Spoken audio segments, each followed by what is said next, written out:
राधे राधे दोस्तों। पौराणिक कथाओं के क्रम को आगे बढ़ाते हुए पेश है आज की कथा आपके सामने। तो इसे ध्यान से सुने, दूसरों को भी सुनाएं और कहानी पसंद आने पर दोस्तों लाइक शेयर सब्सक्राइब करना नहीं भूलें। तो चलिए दोस्तों, कहानी को आगे बढ़ाते हैं। दोस्तों, आपने सुना होगा, कभी ना कभी आपने सुना होगा कि समय बहुत बलवान होता है, जो वास्तव में सही बात है। आज की कथा मेरी इसी के ऊपर है। तो सुनिए दोस्तों। समय बहुत बलवान होता है। वह शिखंडी से भीष्म को मात दिला सकता है, कर्ण के रथ को फंसा सकता है, द्रौपदी का चीर हरण करा सकता है।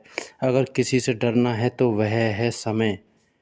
महाभारत में एक प्रसंग आता है जब धर्मराज युधिष्ठिर ने विराट के दरबार में पहुंचकर कहा, हे राजन, मैं व्याघ्रपाद गोत्र में उत्पन्न हुआ हूँ। आज मेरा मेरा नाम कंक है। मैं द्यूत विद्या में निपुण हूँ। आपके पास आपकी सेवा करने की कामना लेकर उपस्थित हुआ हूँ। द्यूत यानी जुआ, वह खेल जिसमें धर्मराज अपना सर्वस्व हार बैठे थे। कंक बनकर वही खेल राजा विराट को सिखाने लगे। जिस बाहुबली के लिए रसोइये दिन रात भोजन परोसते थे, वह भीम बल्लभ का भेष धारण कर रसोइया बन गया। नकुल और सहदेव पशुओं की देखभाल करने लगे। दासियों से घिरी रहने वाली महारानी द्रौपदी स्वयं एक दासी सैरंध्री बन गई और वह धनुर्धर, उस युग का सबसे आकर्षक युवक, वह महाबली योद्धा, वह द्रोण का सबसे प्रिय शिष्य अर्जुन, जिसके धनुष की प्रत्यंचा पर बाण चढ़ते ही युद्ध का निर्णय हो जाता था। नायकों का महानायक अर्जुन एक नपुंसक बन गया। एक नपुंसक उस युग में पौरुष को परिभाषित करने वाला, अपना पौरुष त्याग कर होठों पर लाली लगाकर आंखों में काजल लगाकर एक नपुंसक बृहनला बन गया। युधिष्ठिर राजा विराट का अपमान सहते रहे। पौरुष के प्रतीक अर्जुन एक नपुंसक सा व्यवहार करते रहे। नकुल और सहदेव पशुओं की देख रेख करते रहे।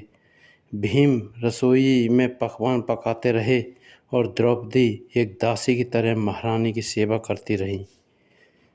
परिवार पर एक विपदा आई तो धर्मराज अपने परिवार को बचाने हेतु कंक बन गए।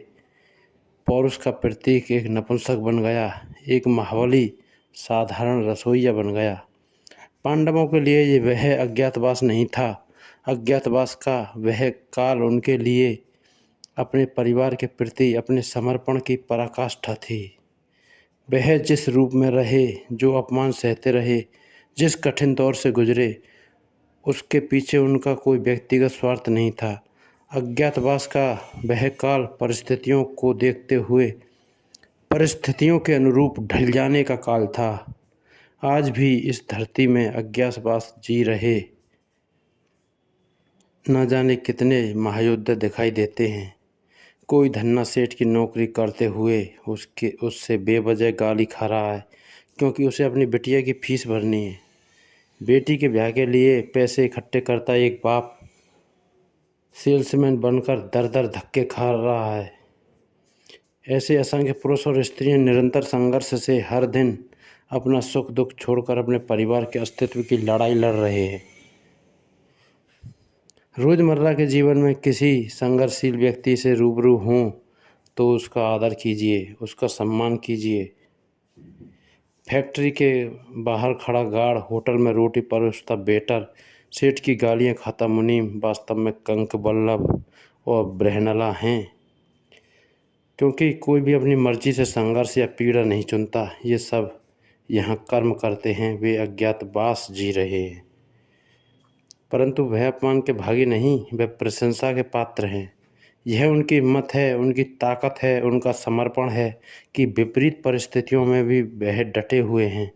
वह कमज़ोर नहीं है, उनके हालात कमज़ोर हैं, उनका वक्त कमज़ोर है। याद रहे, अज्ञातवास के बाद जब बृहनला अर्जुन बने तो कौरवों के नाश कर दिया। पुनः अपना यश, अपनी कीर्ति सारे विश्व में फैला दी। वक्त बदलते वक्त नहीं लगता, इसलिए जिसका वक्त खराब चल रहा हो उसका उपहास और अनादर ना करें। उसका सम्मान करें, उसका साथ दें। समय का चक्र घूमेगा और बृहन्नला का छद्म रूप त्याग कर धनुर्धर अर्जुन इतिहास में ऐसे अमर हो जाएंगे कि पीढ़ियों तक बच्चों के नाम उनके नाम पर रखे जाएंगे। इतिहास बृहन्नला को भूल जाएगा, इतिहास अर्जुन को याद रखेगा। तो दोस्तों, इस प्रकार आपको जो भी संघर्षशील, लगनशील, कर्मठ व्यक्ति मिलें, उनका सम्मान करें, उसका भरपूर सहयोग करें, उसके ईमानदार प्रयासों को सराहें, क्योंकि याद रखना, एक दिन हर संघर्षशील व्यक्ति का अज्ञातवास खत्म होगा। यही नियति है, यही समय का चक्र है, यही महाभारत की भी सीख है। तो दोस्तों, कहानी अगर अच्छी लगी हो तो लाइक, शेयर, सब्सक्राइब करें। जय जय श्री राधे दोस्तों।